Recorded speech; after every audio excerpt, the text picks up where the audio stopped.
Hey guys, hey, it's Kim of 7, aka Kim with a Y, not an I. And I'm back with another video. Today I'm going to be doing Trauma Bond Part 2. So I've been brainstorming. It took me a little while because I actually realized that Trauma Bonds Part 1 was more or less like a storytelling thing. I feel like this video is going to cover a lot more of what a trauma bond is from a generalized perception rather than a personal one. I'll probably use some examples, but for the most part, I just kind of wanted to reiterate or, delve deeper into what a trauma bond actually is, because I realized I didn't actually cover that in the first video.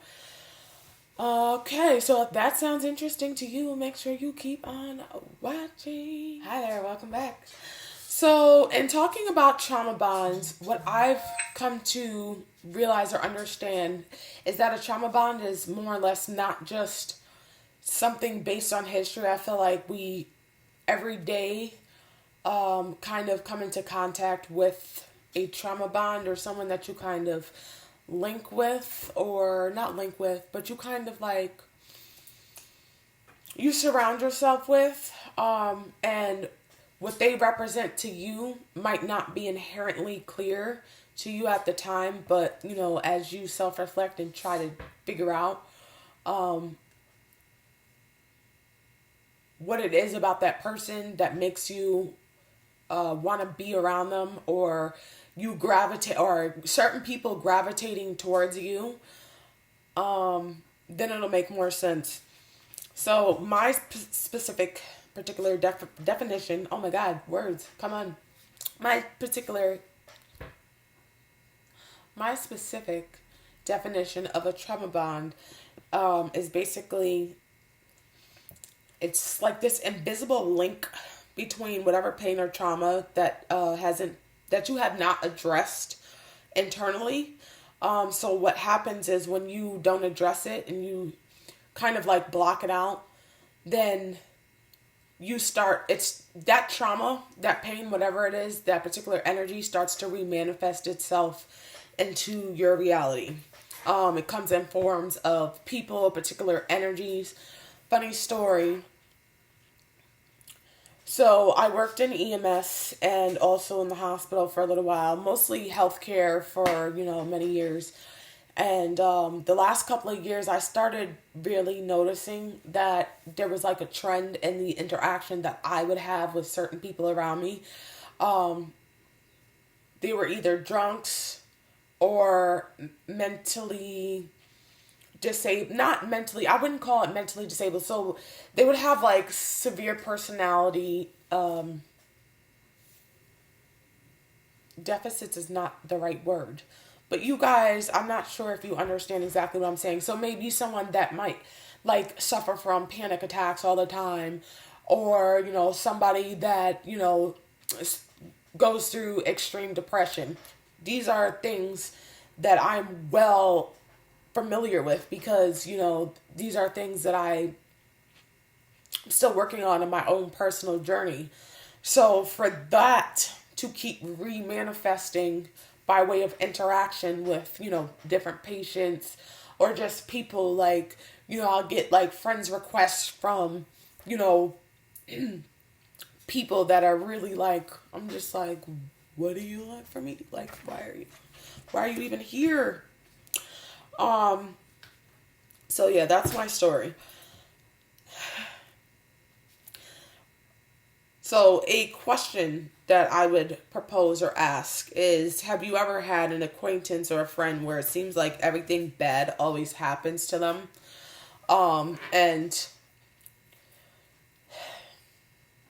I call that kind of like a chaotic energy. I do believe that that is linked to a trauma, especially if you keep attracting those type of people.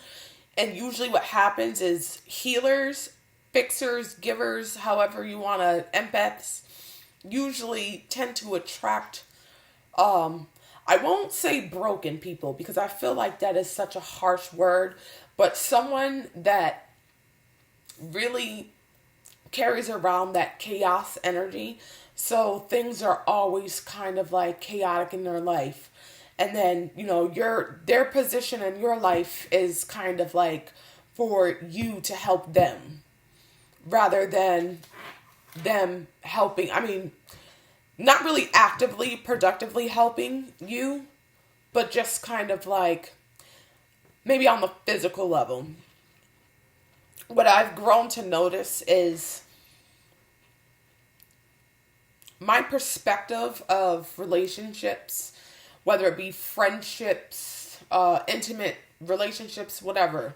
The way that I'm looking at it is I'm at a point where I'm just now starting to address a lot of these different traumas that I've been through, some of the traumas that I've experienced as a child. And then, I blocked it out. So then, later on in life, I find myself kind of like re-traumatizing myself the same way, just different offenses. You know what I mean? And that includes surrounding myself with people that don't necessarily have my best interest at heart. That right there is the epitome of a trauma bond. So my perspective is, I know what my purpose is in your life. What is your purpose in my life? I have to establish that. You also have to understand, or at least have a slight idea. What is your purpose? What are you contributing? Because I think so often we get so heavily attached to people. We have no idea what their purpose is, what they're here to teach you. And everything's always a lesson. There's a lesson in everything that I'm also starting to learn. So once I've established that, then I can kind of make an informed decision, like, how do I want to proceed? How am I going to handle this person? How am I going to allow this person to handle me? And if it doesn't make sense, if I'm pouring into you more than you're pouring into me, then I feel like at that point you're just being an energy vampire. You know what I mean? So there's no, you don't serve any purpose in my life, not for my higher good. And I know that sounds very narcissistic and selfish, but at the end of the day, I'm at a point where I feel like it is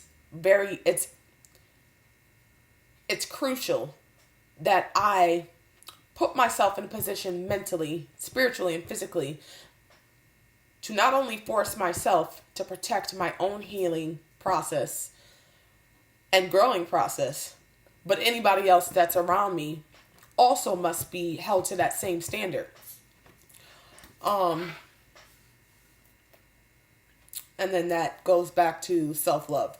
So a lot of people are, narcissist this, narcissist that, selfish, because people, want to take care of their own spiritual health.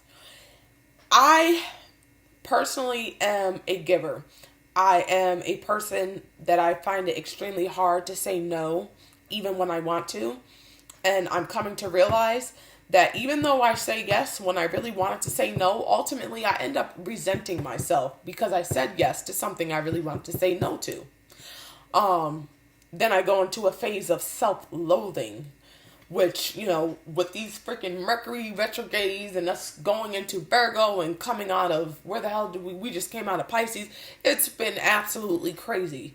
You know what I mean? So I'm really trying to stay focused to the point where I'm really not even in the headspace to allow anybody to disrupt that. And I can sense it very well. So yeah, that's really it. I don't want to make this video extremely long. This is my little journal here. I did a Joann's review, unboxing, whatever, shopping haul video. And this was one of the journals that I bought. I really love it. I write a lot of my thoughts in here. Sometimes it's hard for me to articulate kind of what I'm feeling, so I kind of write like a outline of what I'm going to talk about in here, and it's been very helpful. And the other one I gave to my best friend, so she's making good use of that as well. But yeah, in terms of trauma bonds, that's really what it all boils down to. I I think in the first video I was very unclear, not really precise on what exactly it was. It mostly entailed one particular trauma bond that kept resurfacing every couple of years. You know, she would either disappear or I would cut her off and then she'd pop back up out the woodworks. That is toxic. That's toxic. You know, but I don't want to go too much into that because it's irrelevant. If you guys are interested in watching that video, I'll put it somewhere up here on the ending screen. But I don't know, like, make sure you guys leave a comment down below. Let me know if you've ever experienced a trauma bond, where you're at right now in your spiritual journey. You know, if you're learning anything about yourself, what type of energies are you attracting to yourself, and what exactly do you think that represents for you? What is that telling you? What do you think that your higher self or the universe is trying to teach you in that? So, yeah, that's it. Nice, short, sweet, and to the point. Thank you guys so much for watching. If you enjoyed this video, make sure you like, comment, and subscribe. Peace, y'all.